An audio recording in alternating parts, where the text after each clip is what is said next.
Salam perspektif baru. Selamat berjumpa kembali dengan saya Hayat Mansur, host Perspektif Baru. Sahabat Perspektif Baru, pandemi COVID-19 mengharuskan penerapan pembelajaran jarak jauh atau yang sering dikenal dengan PJJ atau dikenal juga dengan belajar dari rumah kepada seluruh siswa di Indonesia. Nah, pada hari ini kita akan berbincang-bincang dengan seorang guru di salah satu sekolah swasta di Jakarta. Dan guru ini mengajar di kelas 6, yaitu Ibu Aprilina Kristiawati. Halo, Bu Aprilina. Halo, Pak. Iya, makasih loh Bu, sudah bersedia hadir di wawancara Perspektif Baru untuk membahas topik penting mengenai pembelajaran jarak jauh di masa pandemi COVID-19. Bu Aprilina, pembelajaran jarak jauh atau PJJ menjadi pilihan utama dalam menyampaikan materi kepada peserta didik pada masa pandemi COVID-19. Nah, sejak kapan sekolah tempat Ibu mengajar ini mulai menerapkan pembelajaran jarak jauh? Nah, pas sekali pertanyaannya, Pak. Tepat setahun yang lalu, Pak. 16 Maret 2020. Jadi kami kemarin sempat merayakan 1 tahun pembelajaran jarak jauh. Jadi kami bersama-sama, akhirnya 1 tahun, dan mudah-mudahan akan segera berhenti, Pak. Jadi guru-guru maupun anak-anak ingin cepat-cepat belajar di sekolah. Nah, sebelumnya sama sekali belum melakukan PJJ ya, Bu Aprilina? Belum. Jadi pertama kali. Pertama kali. Nah, Bu Aprilina mulai mengajar sejak tahun berapa ya? Pertama kali saya mengajar tahun 2001, jadi saya kuliah masuk di Universitas Negeri Jakarta, masuk mahasiswa, lalu saya langsung mengajar, Pak, seminggu sekali di sekolah negeri sebagai guru honorer. Lalu sekarang mengajar di sekolah swasta di Jakarta. Nah, ini kan artinya pengalaman baru pertama kali kan, tadinya Betul. Biasanya sejak masuk dan mengajarnya secara tatap muka. Nah, dan sekarang setahun ini pembelajaran jarak jauh. Nah, bagaimana tantangannya dalam pembelajaran jarak jauh ini yang Bu Guru Aprilina alami selama setahun ini? Tantangannya banyak. Yang pertama itu pasti internet koneksi internetnya. Karena setiap rumah, setiap anak mempunyai koneksi internet berbeda-beda. Kalau gawai, mereka pasti punya, entah itu laptop, PC komputer, tablet, ataupun smartphone mereka punya. Tapi yang paling susah itu koneksi internetnya. Dan juga sama metode yang digunakan oleh guru. Karena pasti berbeda dengan metode pembelajaran kita di sekolah.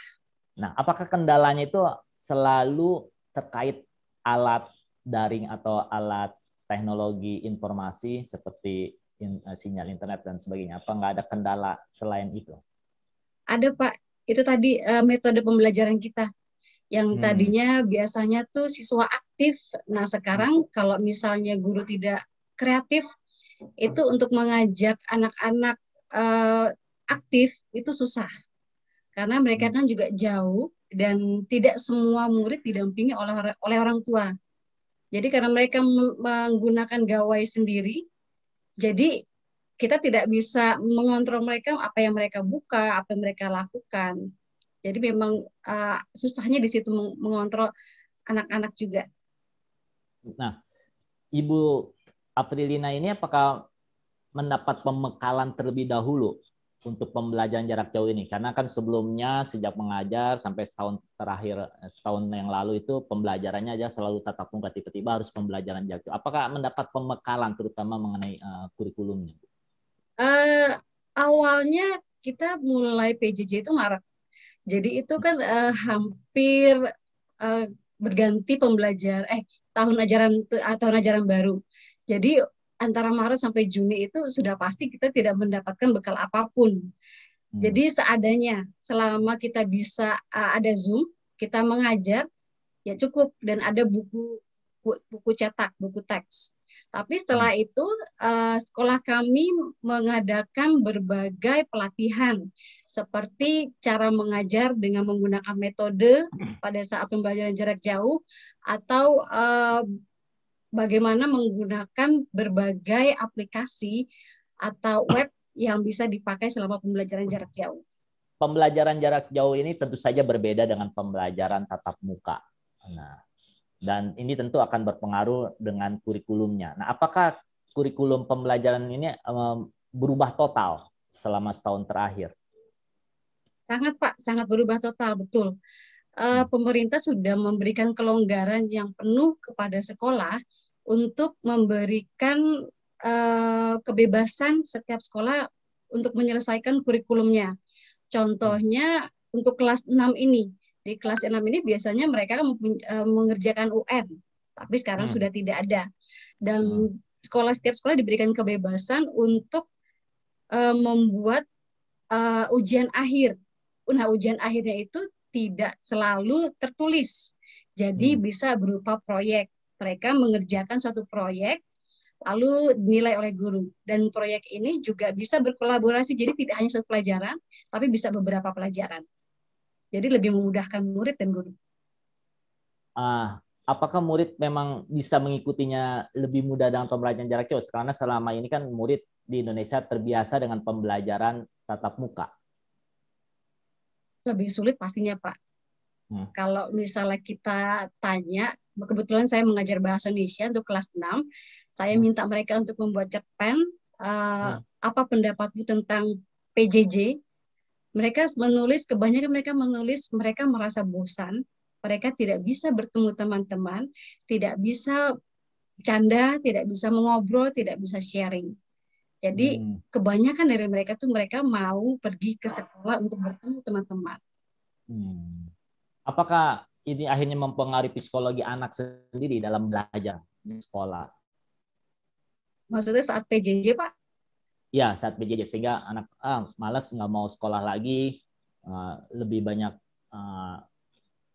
istilahnya mau berhenti dulu sekolah dan sebagainya karena perubahan psikologi tersebut. Kalau misalnya ke anak-anaknya, mungkin mereka sekarang banyak yang memilih homeschooling.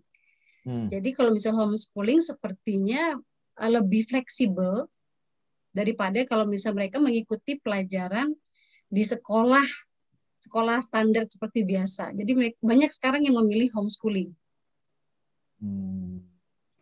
Nah, apakah itu datanya juga didukung dengan penerimaan murid tahun ini lebih sedikit di sekolah ibu dibandingkan tahun sebelumnya karena banyak memilih homeschooling?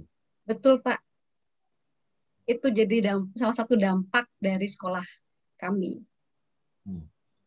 Nah, Bu, apakah dalam pembelajaran jarak jauh ini Ibu melihat peran orang tua murid ya banyak mendukung nggak kepada siswa yang melakukan pembelajaran jarak jauh ini? Kalau orang tuanya terutama ibunya itu tidak bekerja atau ibu rumah tangga, itu support dari orang tua penuh. Tapi yang agak sulit adalah jika kedua orang tuanya itu bekerja. Jadi ada anak yang tidak didampingi, bahkan juga bersama asisten rumah tangganya juga tidak mengerti bagaimana cara mengajarkan atau cara mengoperasikan gawainya, itu susah. Jadi kalau misalnya orang tuanya bekerja itu memang agak sulit sekali. Terutama untuk anak-anak kelas SD, kelas kecil itu memang agak sulit. Kalau sudah kelas 4, 5, 6 ke atas itu lebih mudah. Nah, apa solusinya yang Ibu lakukan untuk mengatasi kendala tersebut? Solusinya biasanya kalau misalnya kita memberikan tugas, itu harus diselesaikan dan harus dikumpulkan pada saat itu juga. Tapi kita memberikan kelonggaran. Baik, kalau misalnya untuk orang tua yang bekerja, bisa mengumpulkan tugas pada saat orang tua sudah berada di rumah. Seperti itu. Jadi tidak. Nah, kalau begitu bagaimana pengaturan jam sekolahnya? Kalau tatap muka kan jelas, misalnya dari jam 7 pagi sampai jam 1. Nah, kalau selama pembelajaran jarak jauh ini di sekolah Ibu bagaimana yang dilakukan? Kalau biasanya kita belajar di sekolah itu jam pelajaran mulai jam 8 lalu selesai jam setengah 2 siang. Tapi untuk PJJ ini dipangkas. Jadi 1 jam pelajaran hanya 50 menit, 10 menit screen break, dan kita mulai jam 8 sampai jam 12 saja. Jadi memang dipangkas setiap mata pelajarannya. Oh, dipangkas. Nah, kalau orang tuanya tidak bekerja, berarti kan tidak masalah, bisa mendampingi. Nah, kan Bu Aprilina, nah ini kan sebagai Bu Guru tentu pasti bekerja kan, mengajar. Nah, bagaimana Bu Aprilina ini bisa membagi kedua hal ini? Artinya antara harus mengajar anak orang sama harus mendampingi anak sendiri ketika PJJ ini. Akhirnya fokusnya, konsentrasinya terpecah, Pak. Apalagi saya masih punya anak kelas 1. Yang berarti tahun ini adalah tahun pertamanya dia berada di sekolah dasar.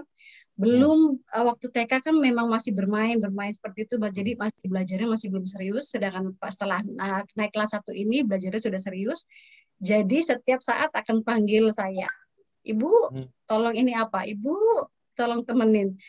Jadi mau tidak mau pada saat saya mengajar, saya akan sebentar-sebentar saya akan matikan mikrofonnya. Sebentar ya, Miss April mau ada keperluan sebentar. Nanti saya akan teriak sebentar. Jadi bagi waktunya ya akhirnya tidak full bisa konsentrasi penuh pada kelas saya, tempat mengajar saya gitu. Nah, kalau di tatap muka kan, ini sih pengalaman pribadi aja. Ketika guru keluar kelas, saya sebagai murid kadang-kadang ikut keluar ke kantin atau pura-pura ke WC. Nah, kalau dalam pembelajaran jarak jauh ini, ketika Bu Guru Aprilina ini tunggu sebentar untuk membimbing anak, nah pas balik lagi anak-anaknya masih ada atau memang sudah pada bubar, Bu? Masih ada, Pak.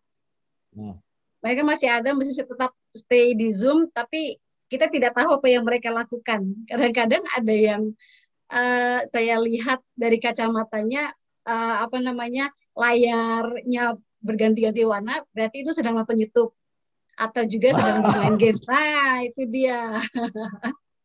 Kita tidak tahu apa yang mereka lakukan di balik sana. Kadang-kadang kalau misalnya saya panggil mereka, mereka tidak memberikan respon. Nah, itu baru tahu sekarang sedang belajar apa, nanti mereka kebingungan, tidak bisa menjawab, berarti mereka tidak fokus pada pelajaran. Tadi dikatakan dalam pembelajaran jarak jauh, Ibu tidak bisa melihat reaksi muridnya, apakah mendengarkan atau main YouTube dan sebagainya. Itu kalau di tatap muka kan, kalau ketika kita Pak Guru atau Bu Guru mengetahui itu, bisa muridnya dihukum, disuruh berdiri dulu di depan kelas dan sebagainya. Nah, itu bagaimana, Bu, cara mengatasinya? Cara mengatasinya ya paling kita berikan tugas. Biasanya kalau misalnya kami memberikan tugas, mereka sudah bisa mengerjakan dan hasilnya juga memang bagus, ya sudah, mau bagaimana lagi. Cuma paling kalau misalnya mereka gagal tugasnya berada di bawah KKM, ya kami harus memberikan remedial atau harus mengikuti pelajaran tambahan setelah PJJ. Biasanya kami memberikan waktu ekstra buat mereka untuk menyelesaikan tugas bersama guru. Kalau menurut penilaian Bu Aprilina, apakah pembelajaran jarak jauh ini tidak efektif dalam setahun terakhir ini untuk siswa di Indonesia yang terbiasa tatap muka? Menurut saya sih tidak efektif, Pak. Jadi yang apalagi kalau misalnya gurunya tidak familiar dengan gawai, tidak familiar dengan aplikasi yang harusnya bisa digunakan pada saat PJJ. Jadi anak-anak akan merasa bosan dan mereka pasti tidak akan konsentrasi dan tidak akan menyerap banyak pelajaran. Ya. Kalau dilihat dari nilainya itu sendiri, Bu, ketika dulu tahun tatap muka dengan sekarang, nilainya lebih bagus mana, Bu, siswanya tersebut? Pasti saat tatap muka. Contohnya saja anak saya yang pertama. Itu waktu tatap muka tuh nilainya bagus-bagus, tidak ada yang remedial. Tapi pada saat sekarang nih, Pak, nah drop semuanya, meluncur bebas. Gitu. Jadi banyak faktor yang menurut saya itu mempengaruhi hasil belajar anak-anak. Nah, ini kan ada tantangan dan juga kendala yang dialami oleh Bu Aprilina dan juga guru-guru yang lainnya yang menjabat, yang berstatus double sebagai pengajar dan juga sebagai orang tua murid yang harus mendampingi anak. Tadi dampaknya nilainya menjadi merosot dan anak Bu guru didikan Bu Aprilina juga merosot. Nah, apa solusi yang harus dilakukan, Bu, dengan pembelajaran jarak jauh? Apakah memang sekarangnya saatnya kita harus bersiap-siap untuk mulai tatap muka lagi dengan protokol kesehatan yang ketat?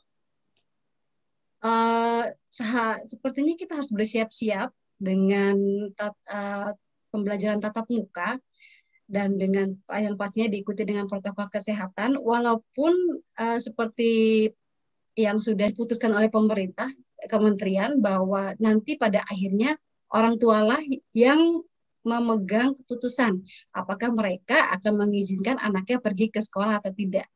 Tapi kalau menurut saya sih sangat efektif kalau mereka belajar tatap muka di sekolah. Nah, di sekolah Bu Aprilina sendiri, apakah sudah ada perkiraan akan melakukan sekolah tatap muka? Sudah, Pak. Sepertinya akan blended learning. Jadi nanti akan dicampur tatap muka dan PJJ. Bagaimana tuh, Bu, blendednya, Bu? Sampai saat ini sih belum tahu, Pak, seperti apa. Kami belum mendapatkan info. Jadi belum tahu pastinya bagaimana teknisnya. Nah, ketika kembali ke tatap muka dan sekarang juga masih masa pandemi COVID-19, nah, apa yang harus diperhatikan oleh Bu Aprilina dan juga orang tua murid ketika akhirnya kita harus memutuskan melakukan sekolah tatap muka agar lebih efektif bagi siswa? Yang pasti protokol kesehatan dari dua pihak, dari sekolah maupun dari orang tua. Jadi sekolah juga harus menyediakan berbagai macam fasilitas untuk protokol kesehatan, dan juga orang tua mengedukasi anaknya supaya mengikuti protokol kesehatan tersebut. Nah, bagaimana tanggapan dari murid-murid Ibu Aprilina ketika mendengar kabar bahwa mungkin akan ada sekolah tatap muka lagi, Bu? Mereka maunya setiap hari, Pak, masuk, Pak. Jadi tidak ganti. Bosan di rumah atau bosan belajar dengan ibunya atau bapaknya? Mungkin kalau misalnya belajar di rumah bersama orang tuanya, mereka lebih banyak dimarahi sepertinya. Nah, persiapannya sendiri sudah sampai mana, Bu, di sekolah Bu Aprilina? Kalau persiapan, kami akan mengadakan training, Pak, seminar pada saat nanti minggu depan anak-anak akan ada term break, lalu guru-guru akan ada pelatihan. Jadi akan ada pelatihan untuk sekolah tatap muka di era pandemi ini. Iya, betul. Apa sih tantangannya saat kita membuka sekolah lagi di masa pandemi ini setelah sebelumnya selama 1 tahun ini kita harus PJJ, mungkin juga udah banyak yang mulai terbiasa dengan PJJ, terus sekarang harus tatap muka lagi? Tantangannya pasti sangat sulit karena mereka sebelum pandemi mereka bisa bermain bebas, bisa berinteraksi bebas dengan temannya, dengan guru-gurunya, tapi pada saat nanti di era new normal ini pasti banyak sekali peraturan-peraturan, tidak boleh dekat dengan satu sama lain, 1 meter atau 2 meter, dan itu pasti susah. Apalagi terutama untuk anak kelas kecil, itu juga susah untuk memberikan edukasi ke mereka supaya bisa mengikuti protokol kesehatan tersebut. Makasih Bu Aprilina. Yang terpenting, yang terakhir ini saya mau garis bawahi adalah protokol kesehatan. Apapun pilihannya, apapun kegiatannya, tetap patuhi protokol kesehatan di masa pandemi COVID-19 ini. Terima kasih, sampai jumpa di wawancara khusus Perspektif Baru berikutnya.